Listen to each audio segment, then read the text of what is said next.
Hello साथियों, कैसे हैं आप सभी। मैं परमेंद्र कुमार आपके अपने चैनल न्यू ब्रिलियंट कोचिंग में हार्दिक स्वागत करता हूं। तो आज हम हिंदी में वर्णमाला टॉपिक लेकर आए हैं। उस दिन हमने स्वर के बारे में पढ़ा था, जिसमें कुछ चीज़ें भी शेष रह गई थी। तो वर्णमाला में पहले स्वर के बारे में जितनी भी चीज़ें बाकी रह गई उसका अध्ययन करते हैं। तत्पश्चात हम लोग व्यंजन के बारे में पढ़ेंगे।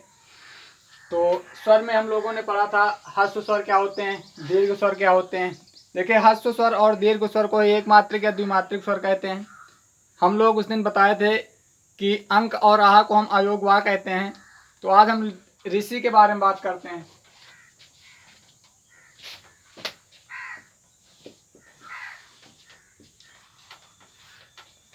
देखिए, ऋषि को अगर बोलने की दृष्टि से देखा जाए या बोलने के आधार पर देखा जाए तो इसको स्वर माना जाता है, व्यंजन। इसके बारे में बात कर रहे हैं। तो ऋषि को बोलने के आधार पर इसको हम रा पढ़ते हैं।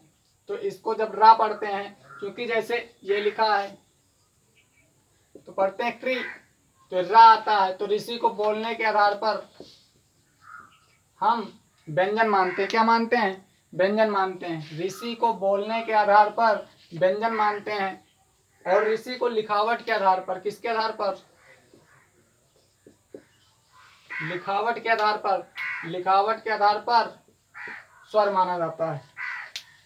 ऋषि को बोलने के आधार पर व्यंजन मानते हैं और ऋषि को लिखावट के आधार पर स्वर माना जाता है।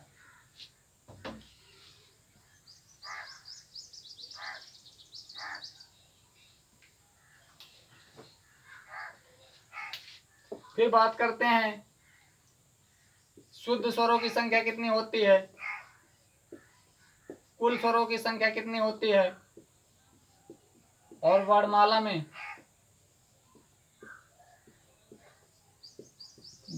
में कुल कितने स्वर होते हैं। देखिए, कंपटीशन में पूछा जाता है कि शुद्ध स्वर कितने होते हैं, शुद्ध स्वरों की संख्या कितनी होती है। तो हम लोग साधारणतः आ से लेकर आहा तक जो होता है उसको 13 बता देते हैं। लेकिन हमने आप लोगों को उस दिन बताया था कि जो हमारे अंक और आहा होते हैं, इसको हम अयोग वाह मानते हैं। क्या मानते हैं? अयोग वाह। देखो, अगर इसको देखा जाए तो अयोग वाह मतलब ये होता है कि जो ना तो स्वर की श्रेणी में आए और ना ही व्यंजन के, दोनों के बीच में आए, दोनों के बीच के कड़ी हो, उसको क्या कहते हैं? अयोग वाह। तो शुद्ध स्वरों की बात की जाए तो 10 होते हैं। कुल स्वरों की बात की जाए तो 11 होते हैं। इसमें ऋषि को हम नहीं काउंट करते हैं। और वर्णमाला में कुल स्वर 13 होते हैं। इसमें ऋषि को काउंट करते हैं, इसमें ऋषि को नहीं काउंट करते हैं। शुद्ध स्वरों की संख्या 10 होती है, कुल स्वरों की संख्या 11 होती है। इसको ऋषि को इसमें शामिल किया जाता है। और वर्णमाला में कुल स्वर 13 होते हैं। तो अगर कोई पूछे हिंदी वर्णमाला में कुल कितने स्वर होते हैं तो 11 बताना। कुल स्वरों की संख्या 11, जिसमें ऋषि हमारा क्या होता है? शामिल होता है। और शुद्ध स्वरों की संख्या अगर बात की जाए तो 10 होती है। तो ये क्वेश्चन आजकल पूछे जा रहे हैं अधिकतर, इनकी संख्या याद रखना। शुद्ध स्वर 10, कुल स्वर 11, और वर्णमाला में कुल कितने स्वर होते हैं? 13। इसके आगे बात करते हैं।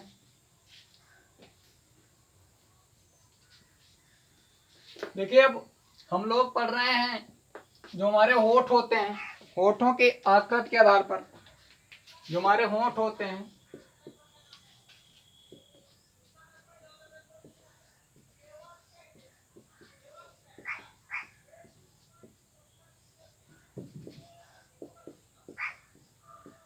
देखिए जो होठों की आकृति होती है, जो होठ होते हैं, होठ के आकृति के आधार पर, मतलब जो हमारे होठ होते हैं, होठ जो लिप होते हैं, उनकी आकृति के आधार पर हम दो भागों में बांटते हैं। एक होता है वृत्तमुखी,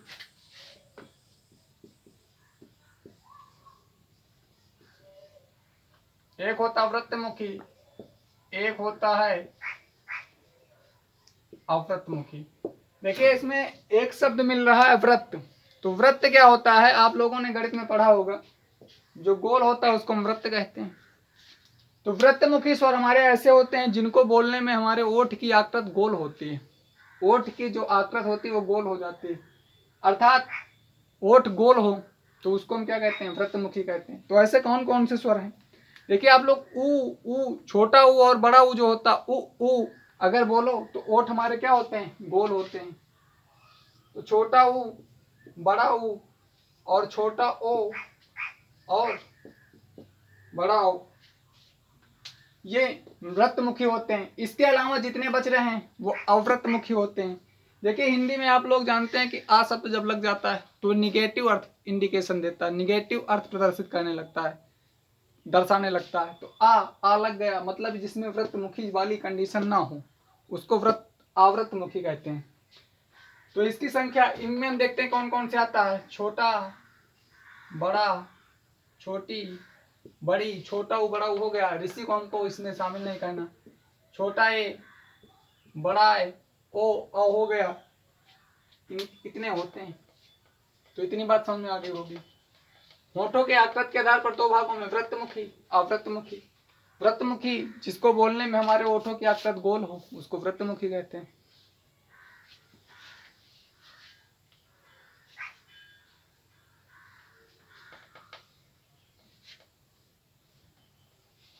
फिर एक होता है उच्चारण में वायु निकलने के आधार पर।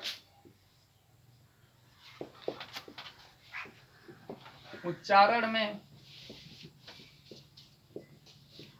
वायु निकलने के आधार पर,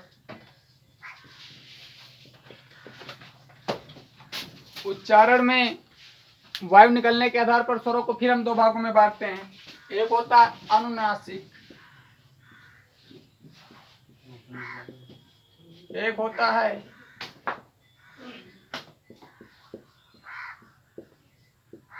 निर्नुनासिक। देखिए अनुनासिक क्या होता है, जिसको बोलते समय आंख और जिसको बोलते समय मुंह और नाक से, जिसको बोलते समय मुंह और नाक से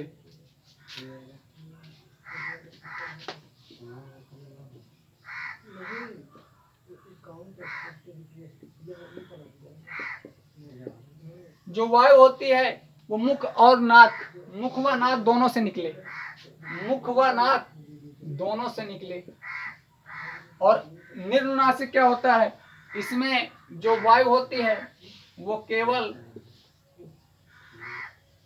मुख से निकलती है। इसमें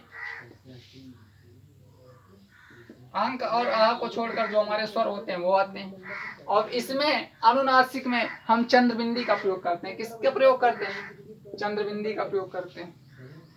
तो इतनी बात समझ में आ गई होगी। अब आगे हम लोग पढ़ते हैं।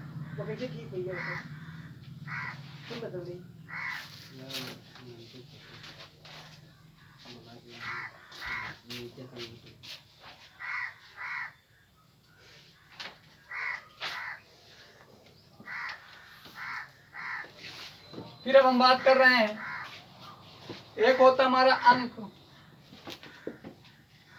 और एक होता आह। देखिए अंक को हम अनुस्वार कहते हैं, क्या कहते हैं, अनुस्वार। और आह को हम क्या कहते हैं, विसर्ग। अंक को अनुस्वार और आह को विसर्ग। अनुनासिक अभी हमने बताया जो ऐसे वाली बिंदी होती, ठीक है, जैसे लिखा गया भंग, अनुस्वार का प्रयोग हुआ। लेकिन जैसे लिखा गया, जैसे आप लोगों ने पढ़ा होगा चांद, तो इसमें ये मात्रा नहीं है, अनुस्वार का प्रयोग इसमें हम नहीं कर रहे हैं। इसमें हम किसका प्रयोग कर रहे हैं, अनुनासिक का प्रयोग कर रहे हैं। तो इतनी बात समझ में आ गई होगी।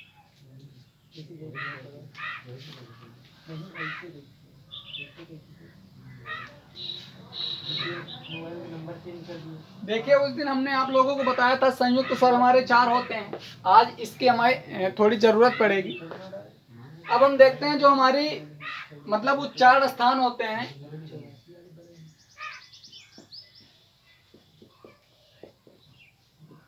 किस स्वर का उच्चारण स्थान कहाँ से है। तो 5 होते हैं अगर देखा जाए तो, कंठ, तालु, मूर्धा मतलब जो जीभ ऊपर टच करती है, फिर दंत, ओष्ठ। 5 होते हैं, कंठ, तालु जिसको ऐसे नॉर्मल भाषा में बोलते हैं, जहां पर एक कहेंगे कि कौवा बोलते हैं उसको कंठ, तालु, मूर्धा जो हमारा जीभ जो ऊपर टच करती है, जिस छत पे टच करती है उसको मूर्धा। दंत दांत, ओष्ठ ओठ।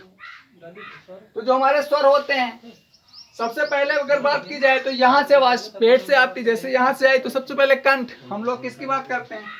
कंठ की। फिर हम बात कर रहे हैं ताल की, फिर बात कर रहे हैं मूर्धा की। देखो इसको तालब्य भी कहते हैं, मूर्धन्य भी कहते हैं। कंठ हो गया, ताल हो गया, मूर्धा हो गया, फिर दंत, फिर ओष्ठ। देखिए कंठब्य या कंठ से हमारे आ, आहा, आ और आहा, ये 3 बोले जाते हैं। ताल से या तालब्य से छोटी और बड़ी।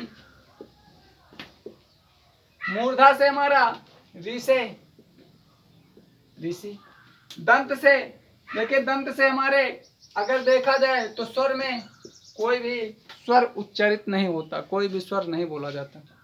अब ओष्ठ की बात कर रहे हैं। ओष्ठ में आप लोग को ऊ और ऊ, जो छोटा ऊ और बड़ा ऊ है, ये बोले जाते हैं। अब हम बात कर रहे हैं, देखो उस दिन हमने बताया था संयुक्त स्वर।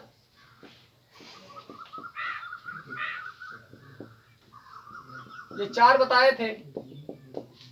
ऐसे एडी को हमने बताया था आ ई, इसको बताया था आ ए, इसको बताया था आ प्लस ऊ, और इसको बताया था आ प्लस ऊ। अब देखो अभी हम ऐसे एडी पढ़ रहे हैं। ऐसे एडी कहाँ, किन किन चीजों से मिलकर बना है? किन 2 स्वरों से, आ और ई से ना। आ कहाँ, आ का उच्चारण स्थान क्या है? कंठ, और ई का उच्चारण स्थान क्या है? ताल। तो ऐसे एडी, जो ऐसे एडी का उच्चारण स्थान होगा, इसको हम कंठ तालब्य कहेंगे। क्या कहेंगे? कंठ, कंठ तालब्य बोलेंगे। क्या बोलेंगे? कंठ तालब्य। क्या बोलेंगे? कंठ तालब्य। और आ और ई, चूंकि आ हमारा कंठ से बोला जाता है, ई जो है वो ताल से होता है, तो जो ऐसे एडी होता है, ऐसे ऐनक होता है, ये हमारे कंठ तालब्य से होते हैं। इसी प्रकार ओ, आ प्लस ऊ, आ कंठ से और ऊ ओष्ठ से, तो इनका उच्चारण स्थान क्या माना जाएगा? कंठोष्ठ। क्या माना जाएगा? कंठोष्ठ। तो इनका उच्चारण स्थान कहां से होता है? ओ और आ का कंठोष्ठ से।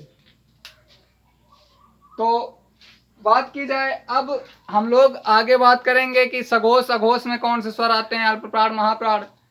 तो स्वर, हमारा लोगों का स्वर टॉपिक समाप्त होता है। कैसी लगी क्लास कमेंट करके जरूर बताएं। वीडियो को लाइक एवं शेयर करना ना भूलें, जिससे आप लोगों के दोस्तों के पास भी ये वीडियो पहुंचे और आप लोगों को पढ़ने में मदद मिले।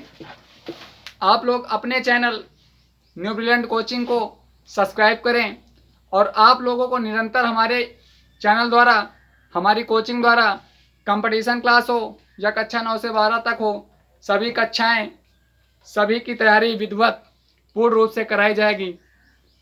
तो इसी के साथ आप सभी को जय हिंद।